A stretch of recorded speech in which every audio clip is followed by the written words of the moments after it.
Della Hartwell pushed open the door to room 7 with her elbow, both hands still gripping the knight's tray of medicine.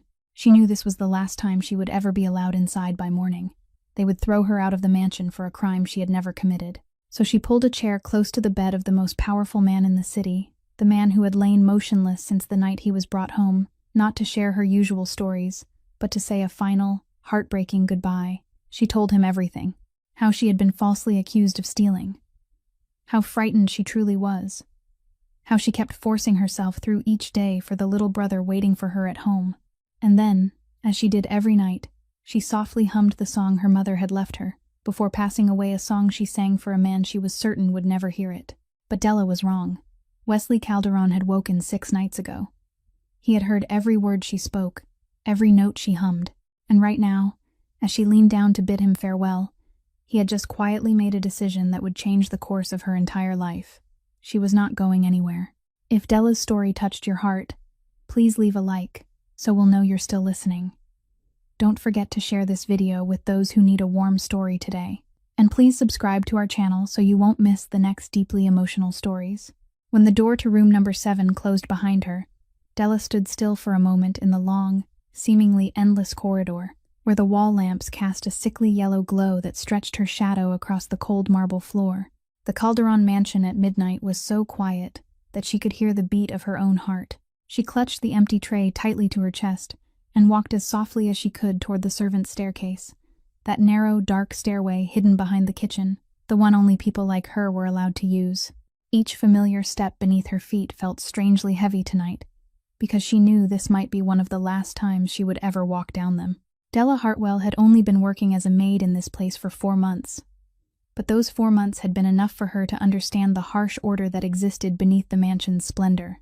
She belonged to the youngest group of servants, was assigned the shifts no one else wanted, and the night shift caring for the man lying motionless in room number 7 was among the hardest of all. The maids took turns watching over him according to a schedule the housekeeper had arranged with her own hands, one woman following another through the day and night, without pause. During the day, 2 or 3 of them rotated in and out, but at night, when the entire mansion sank into sleep, Della was almost always the only one left sitting beside that bed. Della didn't complain. The night shift paid a little extra, and she needed every single cent. The work of the maids assigned to the room wasn't complicated, only cleaning, changing towels, recording the patient's breathing in the notebook placed at the head of the bed, and most importantly, bringing up the medicine tray at the proper hour. Every evening, one of the women in the group would go down to receive the tray from the dispensary in the basement, where the medications had already been prepared and covered, then carry it up to room number 7, according to the fixed schedule. It had become such a routine that Della no longer had to think about it. When the hour came, she went down to collect the tray, carried it up, and set it in its proper place. She'd never once wondered who prepared those doses of medicine, and she'd never suspected that this small, ordinary, repeated task would one day become something that haunted her to the marrow of her bones.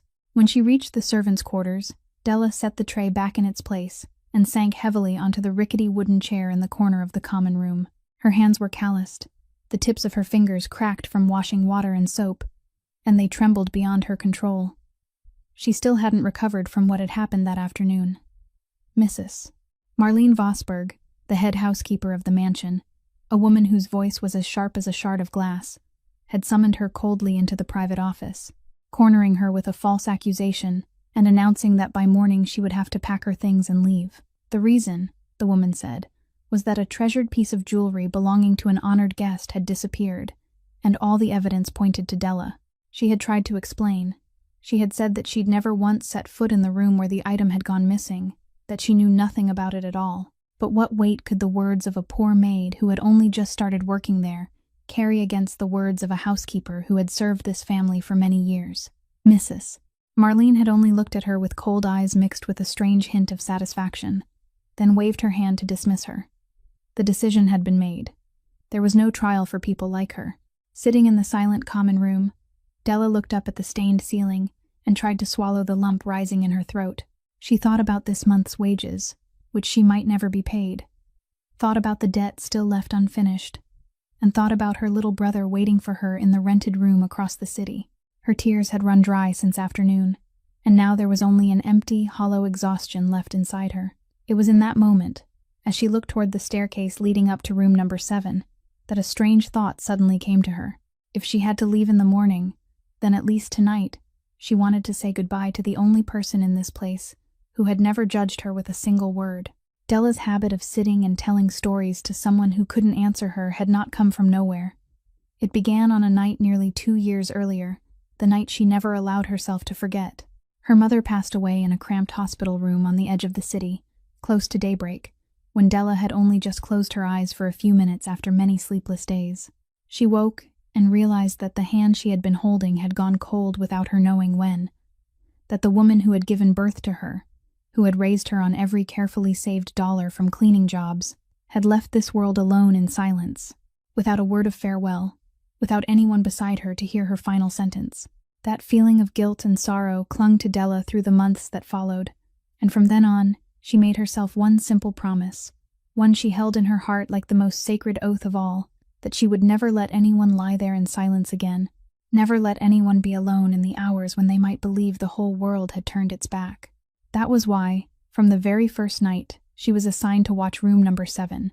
When she looked at the unfamiliar man, lying motionless on the bed with his pale face and fragile breathing, Della didn't see a frightening, powerful master. She saw only a human being drifting somewhere along the border of life, perhaps even lonelier than she was. And so she began talking to him. Every night, after her work was done, she would pull a chair close and sit down, telling him all sorts of things, about how the older servants made her take on the heaviest tasks, about how she saved every cent to send back to her younger brother, about the old days when she and her mother had still been whole together. She spoke to him the way she might speak to an old friend, without hiding anything, without dressing her words up, because she was certain he couldn't hear her, and that very belief made her feel strangely lighter, as though she were pouring her burdens into a deep, bottomless well without fear of being judged. Della had another small habit she'd never told anyone about. Each night, she brought with her a pebble she had picked up somewhere during the day, sometimes from a corner of the courtyard, sometimes from the stone path leading out to the gate, and she placed it on the little table beside his bed, as a way of marking that she had made it through one more day without collapsing. To her, each pebble was a day survived. A day she had forced herself to stand again, no matter how heavy everything became. And over many weeks, those pebbles had gathered into a small, quiet cluster on the tabletop, something no one noticed except her. And always, when she had told him everything that weighed on her heart, Della would softly hum an old melody, the lullaby her mother had sung to her when she was little, the gentle notes she knew by heart so deeply that she didn't need to remember the words. She sang very softly, almost only loud enough for herself to hear, and that was one of the rare, peaceful moments in the hardship of her life. What Della didn't know was that the man in the bed had not been sunk as deeply into unconsciousness as she believed. Wesley Calderon had awakened many nights before, and his mind was colder and sharper than ever, silently following every trace to find the person who had harmed him, the traitor still hiding somewhere inside this very house. He kept his body motionless like a block of stone, listening to every footstep, every voice that passed through the room, memorizing everything with the patience of a hunter. But in the world of suspicion and calculation, where he had imprisoned himself, there was only one thing that made him feel he still held on to some small part of his humanity. It was the voice of the girl who came to his side every night, that gentle storytelling voice and that murmured song, the sound that had become a fragile thread anchoring him in the dark. When people in this city mentioned the name Wesley Calderon, they usually lowered their voices, because he wasn't the kind of man anyone dared to name aloud in a crowded place. At 34, he was already standing at the peak of an underworld that most decent citizens had only heard about in scattered rumors. A world where power was measured by fear and loyalty was paid for with life itself. Across his hard, solid body were countless scars, each one a mark from a time when he had nearly lost everything and still managed to remain standing. And those very scars had taught him a lesson he had carved into his heart as deeply as if into stone, that trusting another person was the shortest road to death. And yet, beneath the cold ruthlessness that made the whole city fear him, Wesley still kept one unshakable principle for himself, one that every man under his command understood without needing it spoken aloud. He never tolerated the strong crushing those weaker than themselves. There had been a time, not long ago, in a warehouse under his control, when a large manager had grown used to punishing poor workers by withholding their wages and using violence against anyone who dared to speak up, until the day an old laborer, trembling all over, knelt before Wesley and begged for justice. Wesley didn't waste many words. He simply walked straight toward the arrogant manager, looked at him with eyes as dark as the warning before a storm, and with a few decisive, cold movements, brought that huge man crashing down onto the floor before he could even understand what was happening. Then Wesley ordered everything the man had stripped from him and drove him into exile, leaving the workers not only the wages they had been cheated out of, but also a lesson that under his roof, anyone who bullied the helpless would never have a place to hide. That was Wesley Calderon, a man in whom cruelty and integrity were mixed so closely together that they were almost impossible to separate. And it was that very man who now lay motionless on a bed, forcing himself to play the role of someone on the edge of death. He knew exactly what kind of poison had entered his body on that fateful night. Something that slowed the heartbeat so severely that outsiders believed he had fallen into a deep coma. And he also knew that the person who had done it wasn't a stranger, but a hand from inside his own walls. A traitor blending in among the familiar faces that passed through the mansion every day. With the power in his hands, he could have awakened and hunted that person down to the end. But Wesley understood that if he acted too soon, he would only catch the hired hand while letting the true figure pulling the strings slip away. And then this would never truly end, because he suspected that the traitor in the house was only a pawn, that some outside force was patiently waiting for the day he stopped breathing in order to swallow whole everything he had built. Some shadow hiding out there beyond these walls, counting each day and hoping he would never rise again. That was why he chose to lie still, turning his outward helplessness into a trap, waiting patiently for the one in the dark to reveal himself, even though that meant surrendering his body every day to strange hands that cared for him, without being able to know which hands were sincere and which were waiting for the chance to finish him. The only person in the world who knew Wesley had awakened was Gideon Ash, the right-hand man who had followed him since the hardest days of his life, the man he trusted absolutely, and the only one who quietly helped him maintain the performance, gathering information outside in silence, and passing it back to him during those rare moments when no one else was in the room. Night after night, Wesley lay there with his mind drawn tight as a bowstring, calculating every move in his own deadly game of life and death, while quietly waiting for that familiar voice to rise beside his ear again when darkness fell. To understand why Della could grit her teeth and endure this harsh place for several months without once giving up, one had to look at what she went through every day under the hand of Mrs. Marlene and the older maids who gathered around her. From the very first week Della set foot in the mansion, she was placed at the very bottom, and the housekeeper didn't bother hiding her dislike for this newly arrived girl.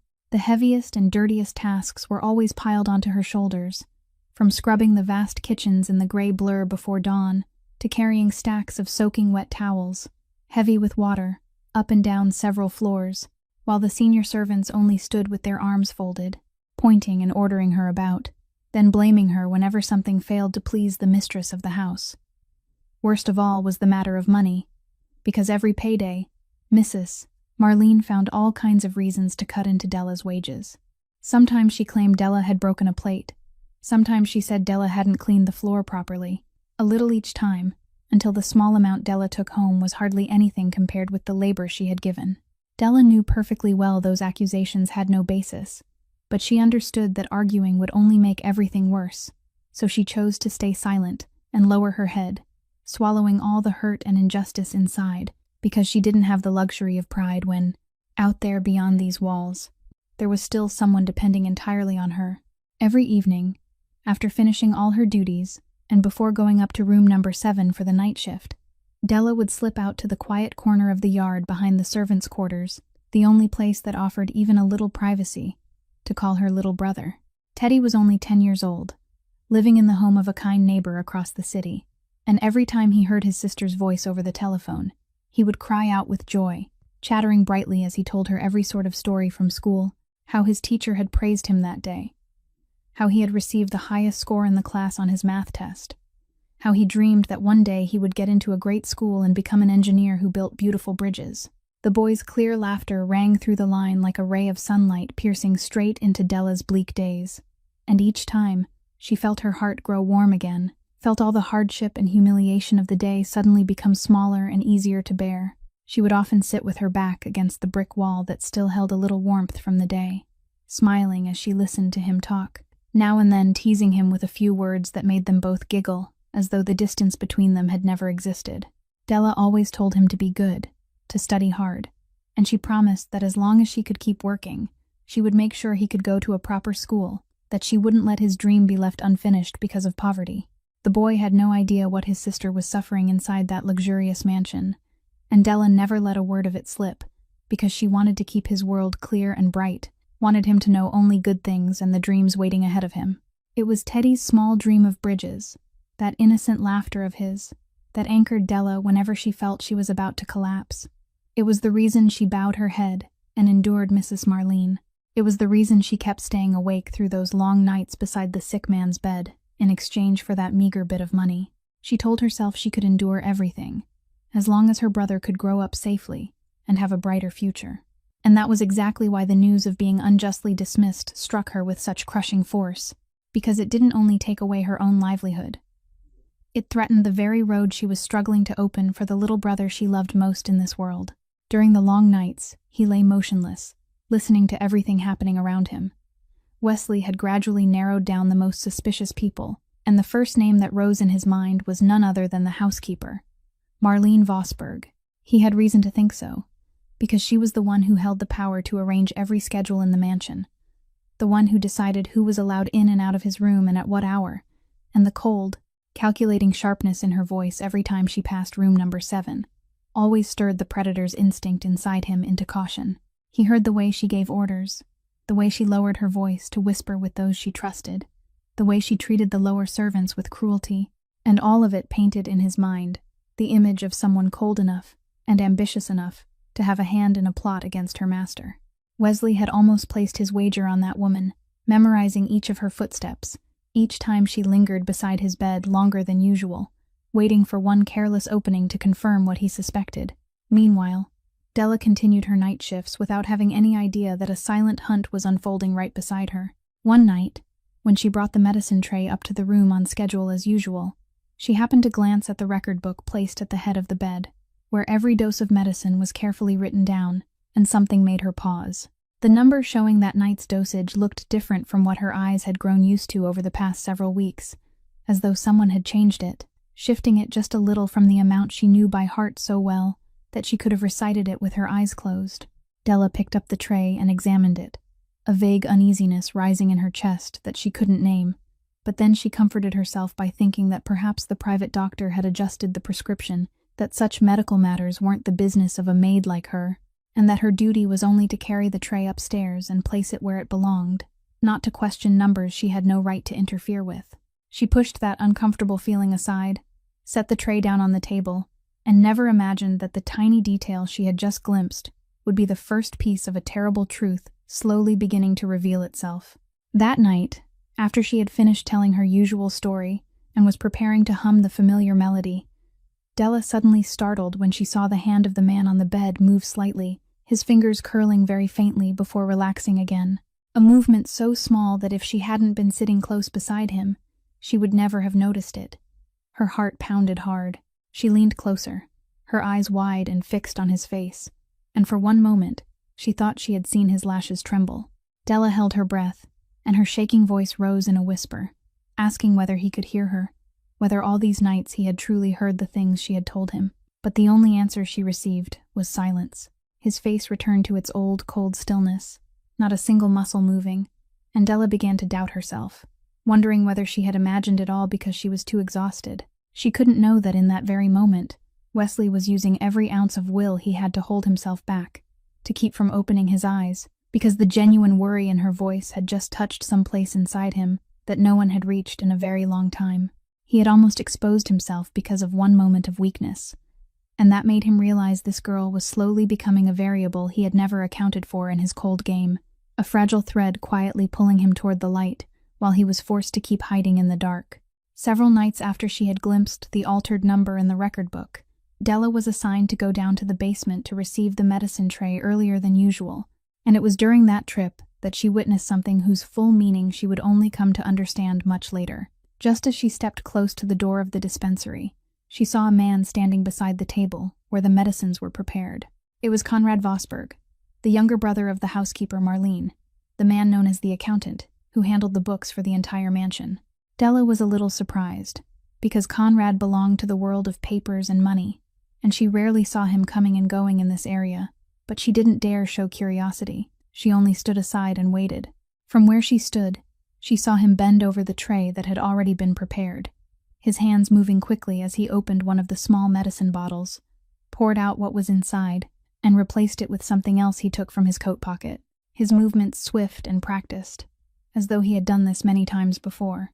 Della blinked as she watched him, yet not the faintest suspicion stirred in her mind, because to her, this was simply someone connected to the housekeeper's family doing his work, perhaps adjusting the medicine according to the doctor's instructions, something entirely beyond the understanding and authority of a maid like her. She lowered her head politely when Conrad looked up and caught her gaze, then obediently accepted the tray he pushed toward her, carried it up to room number 7 without a single worry in her heart, completely unaware that she had just seen with her own eyes the hand of the person behind everything. Upstairs, in that room, Wesley was still absorbed in his silent search.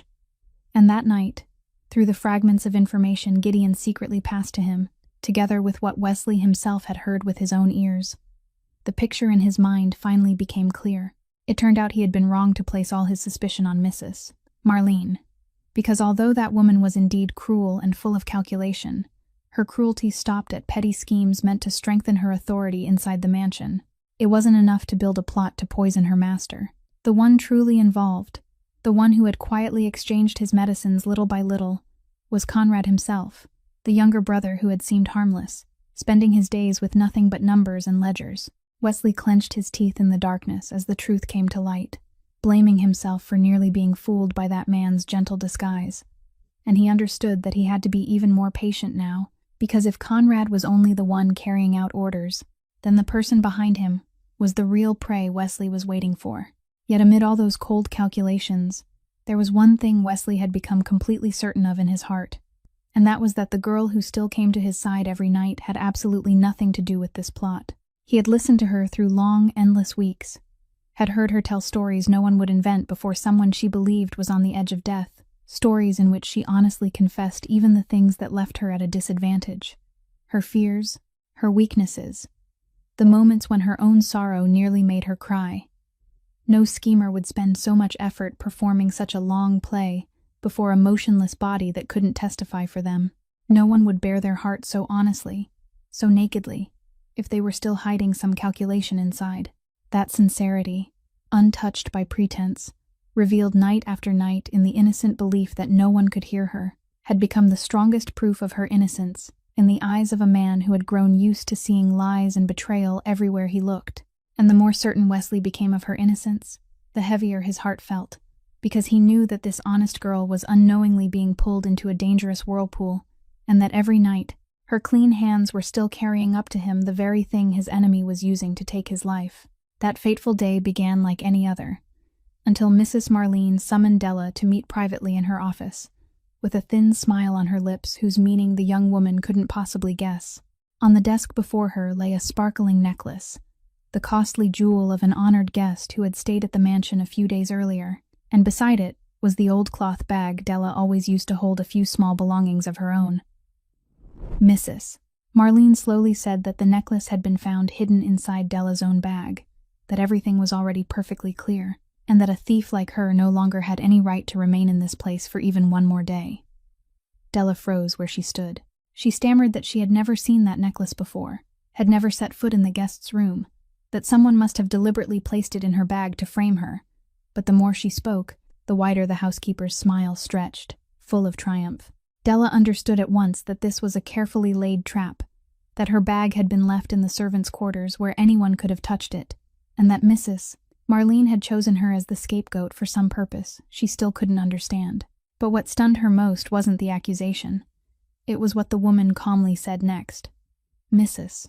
Marlene mentioned little Teddy, mentioned the precious scholarship her brother had just earned because of his excellent grades, the scholarship that was the entire future Della had been building for him day and night.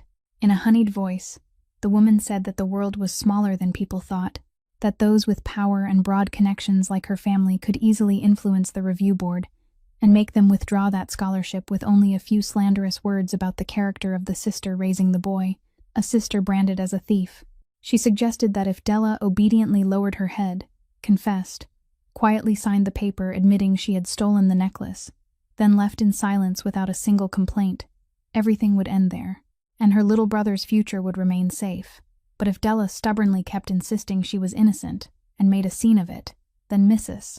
Marlene wouldn't hesitate to turn both their lives into chaos, and the boy's dream of going to school would vanish like smoke before it even had a chance to begin. As Della listened, she felt as though the ground had collapsed beneath her feet. Her hands shook violently, and her throat tightened with bitterness until she couldn't speak.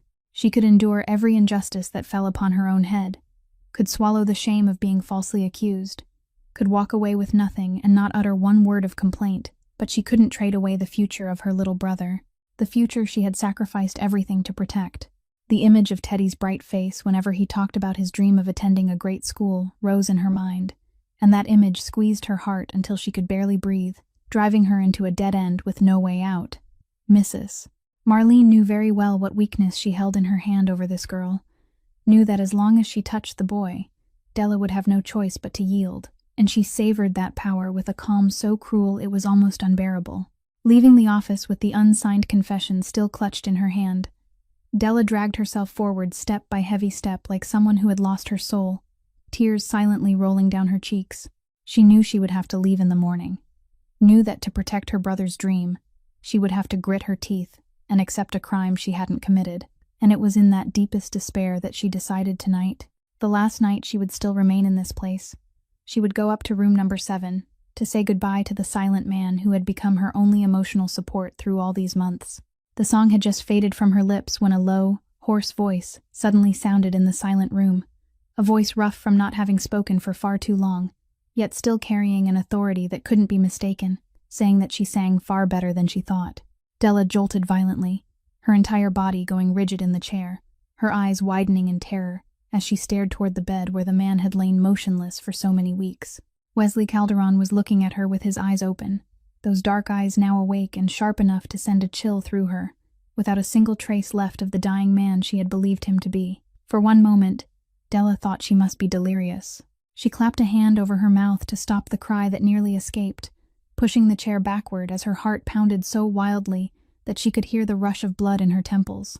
She stammered without forming a proper sentence, looking from him to the room around them as if searching for some explanation for the unbelievable sight unfolding before her eyes, her trembling mouth asking since when, asking whether he had only just awakened.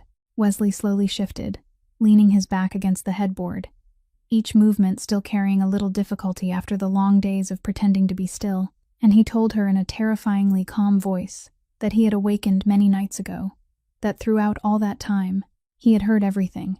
Della went utterly still as those words sank into her mind, and a fresh wave of panic rushed over her when she began to search her memory for everything she had poured out in this room, all her most private secrets, her tears, her grievances, the personal stories she had believed only the 4 walls and an unknowing body had witnessed.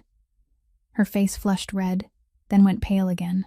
She stammered an apology for having disturbed him all this time, for having recklessly poured meaningless stories into the ears of a man like him, and she hurriedly stood, ready to flee the room in the deepest shame and fear. But Wesley called her back, his voice not loud, yet carrying a force that seemed to pin her feet to the floor.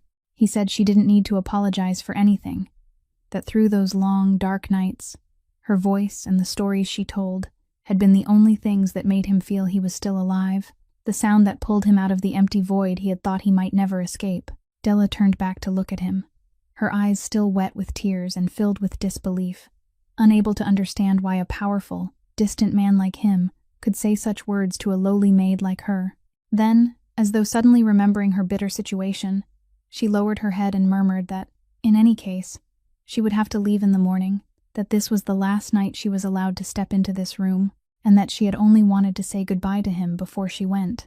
Wesley frowned, his gaze sharpening for an instant, and he asked why she had to leave. Della hesitated for a long while, then finally told him about the accusation of theft, about the trap she was certain someone had laid for her, though she didn't dare say outright who it was. After hearing it, Wesley's face showed no emotion at all, but deep in his eyes, a cold light had flared to life, the light of a man far too accustomed to seeing through dark schemes. He was silent for a moment, then spoke, each word slow and firm like an undeniable declaration, saying that she wasn't going anywhere, that from this moment on, no one would be able to drive her out of this house anymore. Della stared at him in confusion, not yet able to understand the full meaning of those words, her heart stirred by a fragile thread of hope, and at the same time flooded with bewilderment before this mysterious man she had thought she understood, only to realize she had never truly known him at all. While Della was still stunned by Wesley's words, in another corner of the mansion, Conrad Vosberg was growing increasingly restless under the weight of a fear that kept swelling inside him.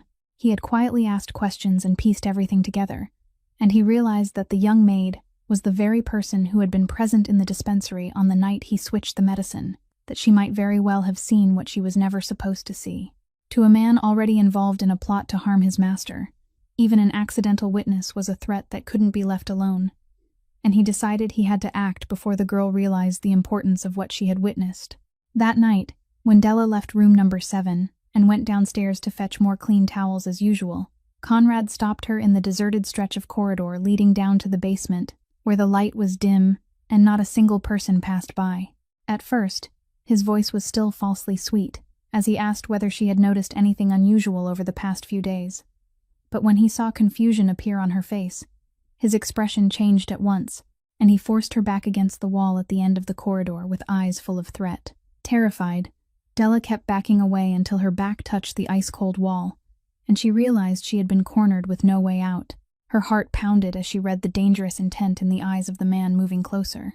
She opened her mouth to cry for help, but Conrad reached out, ready to cover it, hissing warnings that she had better keep her mouth shut forever if she didn't want both herself and her brother to suffer the consequences. Just when Della thought there was no way left for her to escape, an icy voice sounded from the end of the corridor, the same voice that, not long ago, Conrad had still firmly believed belonged to a man lying there faintly breathing and waiting to die. Conrad spun around and went rigid with horror when he saw Wesley Calderon standing there, leaning one shoulder against the doorframe, his face still pale after those long days confined to bed, but his eyes burning with the cold authority of a ruler who had just returned from death. For the first time in so many weeks, Wesley had left that bed on his own. His steps toward them were still slow, but steady and heavy with pressure, each one seeming to tighten the circle around the trembling traitor. Conrad stammered without managing a word, his face turning ashen with terror. He released Della and staggered backward, but it was already too late. Wesley didn't need to raise a hand.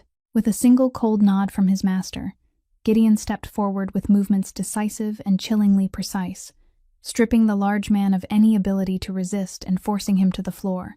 The sheer, terrifying authority in Wesley's gaze proved that the underworld leader had returned, his power absolute despite his weakened body. Answering his master's silent command, Gideon then quickly dragged the subdued traitor away into the darkness, leaving only Wesley and Della standing face to face in the stillness that had just settled again. Della trembled with her back against the wall, her legs nearly giving way from fear and from the shock of everything that had just happened. And when she looked up at the man who had saved her, a strange feeling rose in her heart. Through all those nights, she had been the one caring for him, the one sitting by his bed to keep watch, wiping him with a towel, singing to him when he lay there weak and unable to protect himself. Yet now everything had been completely reversed.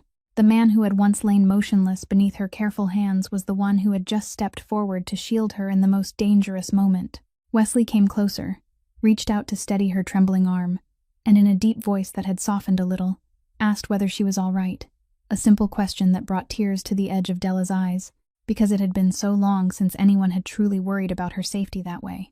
After Conrad was subdued and taken away, Gideon spent the entire night questioning him, and by near dawn, what the man confessed had confirmed exactly what Wesley had long suspected, that this accountant was nothing more than a pawn, a hired tool carrying out orders, not the true mastermind, the one pulling the strings behind everything, the one who had been patiently waiting for the day Wesley stopped breathing so she could swallow up everything he had built, was Damaris Holloway, a powerful figure in the underworld who had long hungered for the rich territory Wesley controlled.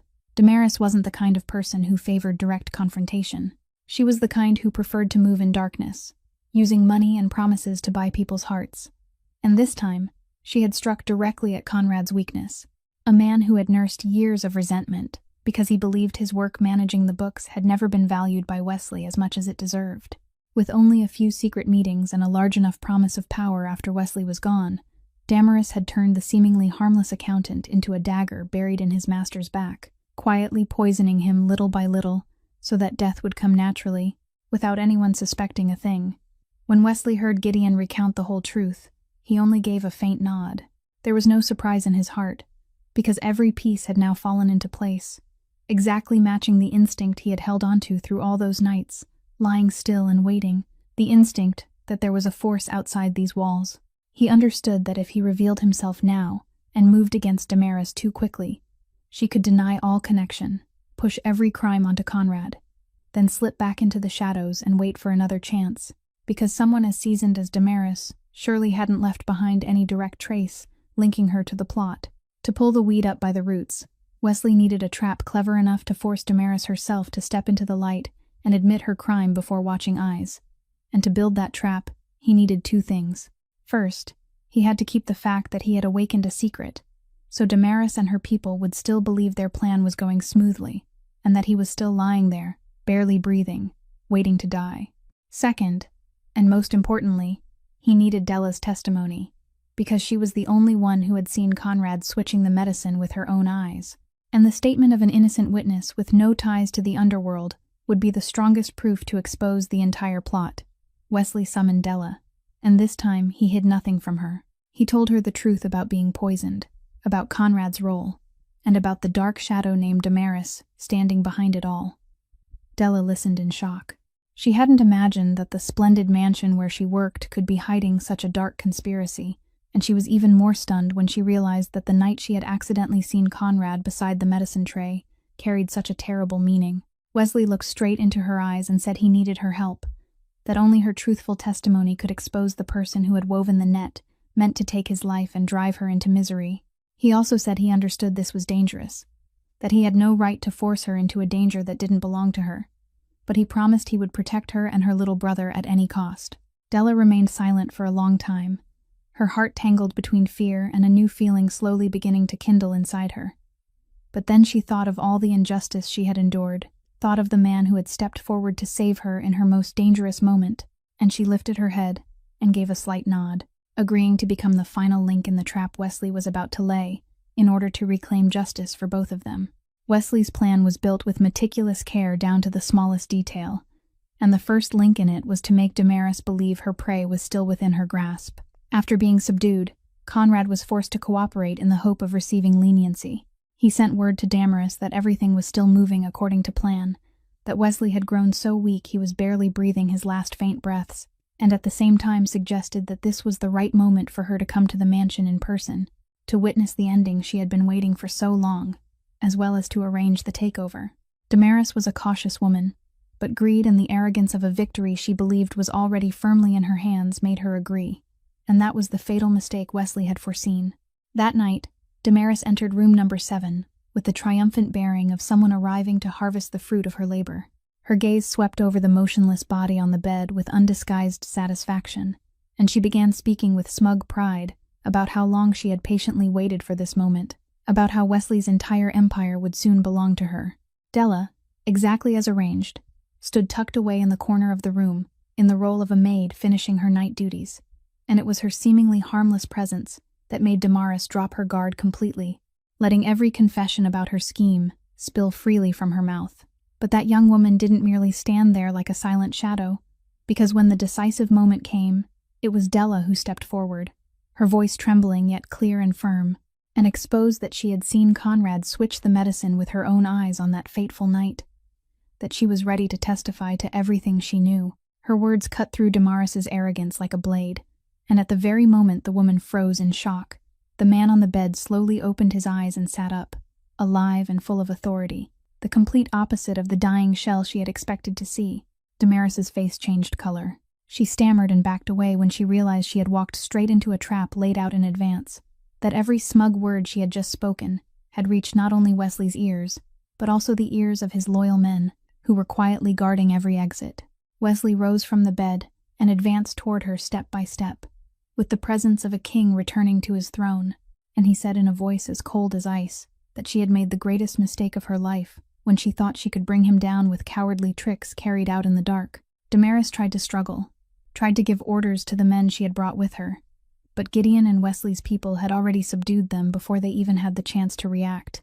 And in only a moment, all of her forces had been neatly restrained, with no ability left to resist. Wesley didn't need bloody, brutal acts to prove his power, because his absolute domination and the way he had overturned the entire game were already the heaviest punishment dealt to the one who had dared betray him. Every path of retreat for Damaris had been sealed. Every calculation of hers had turned to ash right before her eyes. She was escorted away along with Conrad to face the price for what she had done, and when their figures had disappeared completely, room number 7 became strangely still. Della stood there, her whole body still trembling after those breathless moments of tension. But in her eyes now there wasn't only fear. There was something else shining there. The quiet pride of someone who had dared to stand upright before evil and help reclaim justice. Wesley turned to look at her, and for the first time since he had awakened, a rare gentleness flickered across his cold face, because he understood that without the courage of this small young woman, his perfect trap could never have closed so completely. When everything had settled, and the truth had been fully brought into the open, Della slowly began to understand the full meaning of what she had unknowingly taken part in through all those weeks, and that realization came over her like an icy wave, drowning out every small joy that had only just begun to rise. She suddenly understood that the trays she had carried day and night to place beside his bed, the doses of medicine she had obediently brought without the slightest suspicion, were the very things that had been eating away at this man's life, bit by bit. Her own hands, the hands she had always believed knew only how to care and soothe, had been the hands that delivered to his very mouth the thing his enemies were using to kill him. And even though she had known nothing, even though she was only an innocent pawn being used, that thought still strangled her heart until she could hardly breathe. Della stepped back several paces, clutching both hands tightly to her chest, her face turning pale as tears began to fall without any way to stop them. Through her sobs, she stammered that all this time it had been her who had harmed him, that if anything had happened to him, she would never have been able to forgive herself. She collapsed under the weight of absolute guilt, a feeling more terrible than every injustice and humiliation she had ever endured, because this time, what she feared she had damaged wasn't herself, but the only person in this place who had treated her with kindness. She cried helplessly, repeating her apology again and again, as though by doing so, she could wash away a sin she had never truly meant to commit. Wesley stepped closer, and instead of the familiar cold words, he lowered himself to one knee before her and gently took her trembling hands into his own. He told her in a deep, warm voice she had never heard from him before that none of this was her fault, that she too had been used as a victim just as he had been, that the only ones who had to bear the guilt were those who had cruelly created that vicious plot, not the honest girl who hadn't known anything at all. Then he went on, each word pouring straight into her breaking heart, telling her that she was seeing everything the wrong way, because through those long, dark nights, she hadn't been the one who harmed him. On the contrary, she was the one who had kept him alive. He told her that during the time he had been forced to imprison himself in darkness, alone and filled with suspicion, when every breath was a battle and his trust in people had run dry, it was her voice sounding beside him each night. The sincere stories she told, the gentle songs she hummed, that had been the only thread holding him to life. He said there had been nights when he thought he no longer wanted to keep fighting, when that darkness had nearly swallowed him whole. But then she would come again, sit down beside him, and begin to speak, and it was that warmth that reminded him there were still things in the world worth living for. He softly tightened his hold on her hands, and said that if debts and grievances had to be weighed, then she had saved him 10,000 times more than whatever harm others had used her to cause, and that debt of grace was one he would spend the rest of his life repaying. Della looked up at him through her tears, and in that moment, the weight of guilt crushing her was suddenly lifted away, replaced by a warmth and tenderness she had never known before, the feeling of being fully understood for the first time in her life, and valued for exactly what she was truly worth. The next morning, Wesley summoned every servant in the mansion down to the grand hall, and the news that the master they had believed to be dying was now fully awake, and standing tall in the middle of the hall left everyone present frozen in stunned disbelief. Mrs. Marlene Vosberg stood among the crowd with a bloodless face, because she understood all too well that the return of the master meant every scheme of hers was about to be dragged into the light. Wesley didn't rush to accuse anyone. He slowly swept his gaze across the bowed faces before him, then ordered Della to step forward and stand beside him. To the astonishment of everyone who had only ever seen her as a lowly maid branded as a thief. Mrs. Marlene tried to salvage what little dignity she had left, speaking up to repeat the accusation that this girl was the one who had stolen the treasured jewelry of an honored guest, and that someone like her wasn't worthy of standing beside the master. But Wesley only lifted the corner of his mouth slightly, and instead of answering with words, he slowly took a carefully wrapped handkerchief from his coat pocket, then opened it with deliberate calm on the large table in the middle of the hall before everyone's eyes. Inside that handkerchief was a handful of small pebbles, in all kinds of shapes and colors, ordinary-looking stones that he had quietly collected and kept through all those weeks, from the little table beside his bed. The entire hall sank into confused silence. None of the servants understood the meaning of those strange pebbles, except for one person. Della stood completely still when she saw them, her eyes widening and her lips trembling, because only she knew what each pebble lying there carried with it. Only she understood that this man had silently kept every tiny trace she had left behind during the loneliest nights of her life. Tears quietly spilled from her eyes, not from hurt as they had before, but from an emotion too deep to put into words, as she realized that throughout the time she had believed she was speaking to an unfeeling wall, someone had not only listened to every word she said, but had also cherished and preserved even the things she'd never imagined he noticed. Wesley spoke, his voice echoing through the grand hall. He said that through all the long nights he had lain there, he had heard everything and witnessed everything, and he knew clearly who was innocent and who had fabricated lies to frame someone who had done no wrong. He declared in a firm voice that Della Hartwell had never been a thief, that she was the kindest and most honest person he had ever met beneath this roof, and that the people standing here were the ones who needed to answer for their sins. His eyes turned toward Mrs. Marlene, cold and filled with authority, and he exposed everything she had done, from cutting wages and tormenting those beneath her, to conspiring to stage a false accusation that drove an innocent girl into a corner. Mrs. Marlene was left speechless, every denial useless before the evidence and truth the master already held in his hands, and she and her accomplices were immediately stripped of every position and driven out of the mansion, forced to face the fitting price for what they had done. Wesley also had someone contact the Scholarship Review Board at once to make sure little Teddy's future wouldn't be affected in any way by those poisonous slanders, that the boy's dream of going to school would remain whole and wide open, exactly as it should be. When Della heard that, she couldn't hold herself back anymore and broke into sobs. But these were tears of overwhelming happiness, because the thing she had feared most, the thing she had been willing to accept a false guilt to protect, had now been preserved completely. She turned to look at Wesley, the man who had once been a stranger lying motionless beneath her careful hands, the man to whom she had emptied her heart in the belief that no one could hear her, and now he was the very person who had stood forward to return to her not only her innocence, but also her dignity and her faith in life. In that moment, in the middle of the grand hall under the eyes of everyone, Della understood that her life had turned onto an entirely new page. A few weeks later, when every storm had passed and the Calderon mansion had returned to its old peace, Della stood in the sun-filled front courtyard, her heart fluttering as she waited for a reunion she had longed for through so many months of separation. When the car stopped and the door opened, little Teddy rushed out and ran straight into his sister's arms, laughing as he called her name over and over, and Della wrapped him tightly against her, holding that small body close, as though she never wanted to let him go again. The boy chattered brightly, telling her every sort of story, proudly saying that he was still at the top of his class in math, that his teacher said he had real talent, that he had already begun drawing his first bridge designs in his little notebook, and his clear laughter rang through the sunlit courtyard, warming Della's heart until it nearly brought her to tears. Now the two siblings had a real home to lean on. Teddy could attend the school he had always dreamed of, and Della no longer had to lower her head and endure injustice and humiliation, because Wesley had arranged a proper job for her and treated her with the respect she deserved. On one quiet afternoon, Della led her brother to a small, peaceful garden, where she placed a pure white bouquet in memory of their late mother, the woman who had passed away in loneliness years ago and had become the beginning of the storytelling habit that changed Della's entire life.